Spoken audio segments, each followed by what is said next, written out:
continent africain et du monde noir, comme on disait autrefois.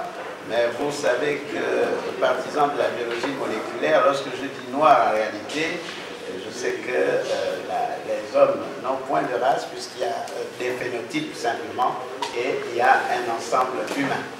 Très bien, donc monsieur Alaoui Askandari, rapidement votre travail. Bonjour à tous, bonjour à toutes. Voilà, donc je viens de Mayotte. Mayotte a la particularité d'être l'une des rares territoires ayant refusé l'indépendance, qui est restée sous le joug de la France. Voilà, qui est aujourd'hui département français. Et donc, je suis arrivé en 2003 en train d'écrire tout simplement parce que je me suis personnellement retrouvé avec des soucis fonciers lorsque le colon avait pris possession du territoire. Il s'est servi du foncier et puis il y avait quelques morceaux par-ci par-là, il les a laissés à l'indigène et les a appelés réserves indigènes. Oui, donc ces derniers temps, avec la préparation à l'entrée dans la départementalisation, il fallait préparer l'entrée dans le droit commun. Et on vient me dire, ah, vous n'avez pas de titre, alors qu'il y avait un décret qui disposait que les indigènes, l'immatriculation des terres des indigènes est facultative. Vous voyez? Et donc aujourd'hui, il vient nous dire, vous n'avez pas de titre. Vous voyez? Et donc, du coup, ces réserves indigènes se sont érigées en réserves forestières. Vous savez, un cadre juridique, lorsqu'un terrain rentre là-dedans, il est imprescriptible et inaliénable. Donc, la départementalisation de Mayotte aujourd'hui, en fait, rappelle ce qui s'est passé lors de l'abolition de l'esclavage. C'est-à-dire que lorsque on abolissait l'esclavage, on a indemnisé les propriétaires d'esclaves.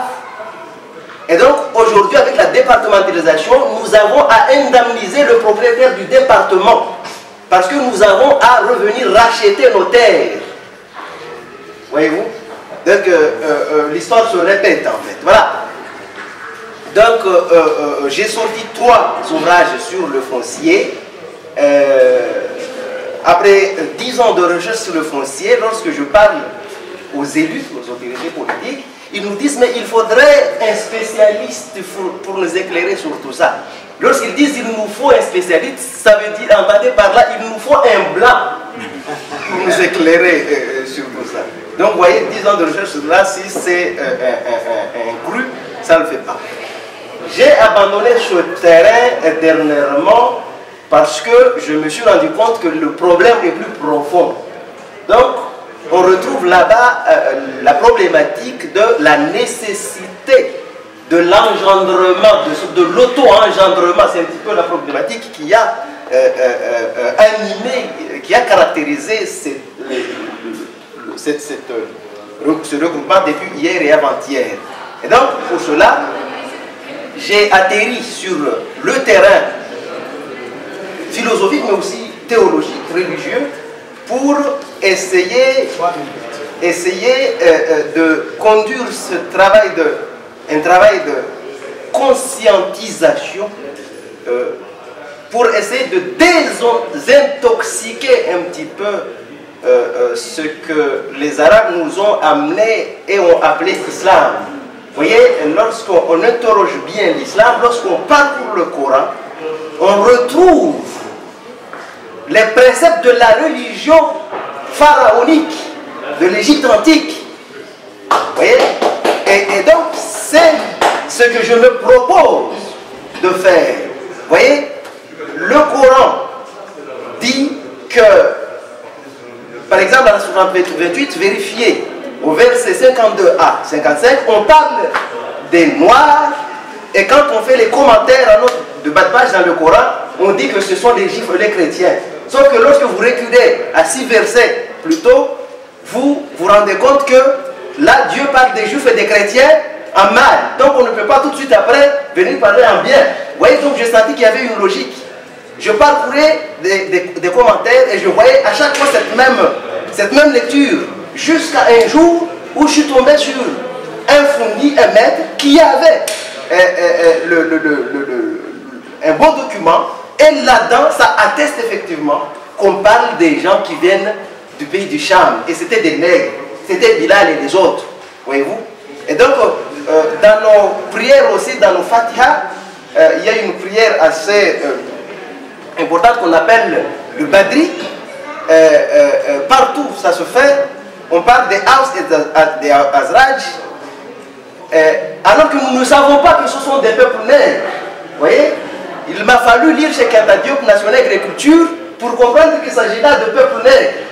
Voyez-vous? Donc, il y a pas mal de choses comme cela qui attendent qu'on les désenfouisse, n'est-ce pas? Pour que,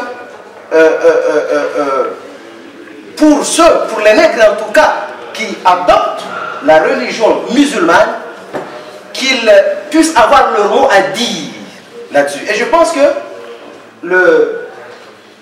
les savoirs produits à partir de l'égyptologie peuvent aider à valider, peuvent constituer des sources de validation de la lecture du Coran.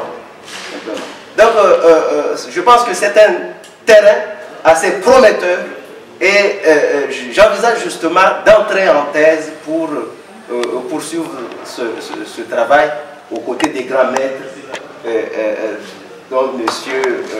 Biogo. Et donc, je suis très heureux de me retrouver avec vous. Juste 10 secondes pour dire, aujourd'hui, à Mayotte, dans ma famille, nous commémorons en fait, ou nous célébrons plutôt, la cérémonie de l'ouverture de la bouche, parce que j'ai perdu mon père il y a moins de 40 jours. Donc, je vous invite à vous joindre à cette cérémonie pour envoyer les prières appropriées pour accompagner mon père décédé, effectivement, vers que son âme repose en paix, tout simplement. Merci.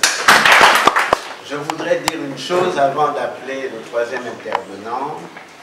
Nous avons la responsabilité historique de déplacer les paradigmes. Le reproche qu'on fait à l'élite intellectuelle de l'islam, de la terre d'islam, c'est de ne pas suffisamment introduire la dimension critique. Je puis vous dire que ce qui se fait là est inédit, parce que il y a un texte, comme vous le savez, qui promet rien moins que la mort à ceux qui critiquent le Saint-Texte. Or, la question de la modernité, la condition de la modernité, c'est l'invention de l'aspect critique. Et nous voulons donc souligner que ce qui se met en place là est quelque chose d'important parce que on a la possibilité d'atteindre dans la recherche scientifique le niveau de la réflexivité, l'objet qui s'interroge et se regarde lui-même pour produire quelque chose d'autre que ce qui est linéaire. Parce qu'on ne doit pas réciter les textes, on doit les penser. C'est dans ce grand labeur, son éthique de la recherche et sa créativité. Conseiller du président.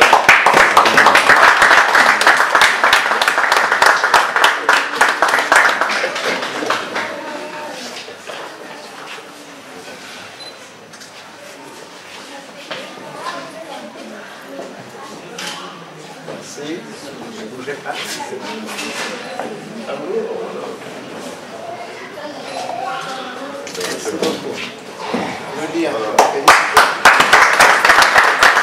Je voudrais attirer l'attention sur le fait que nous avons un auteur pas comme les autres. Moi personnellement, c'est la première fois que je trouve un intellectuel africain de l'école qui se réclame de la tradition islamique et qui fait une autre lecture du Coran.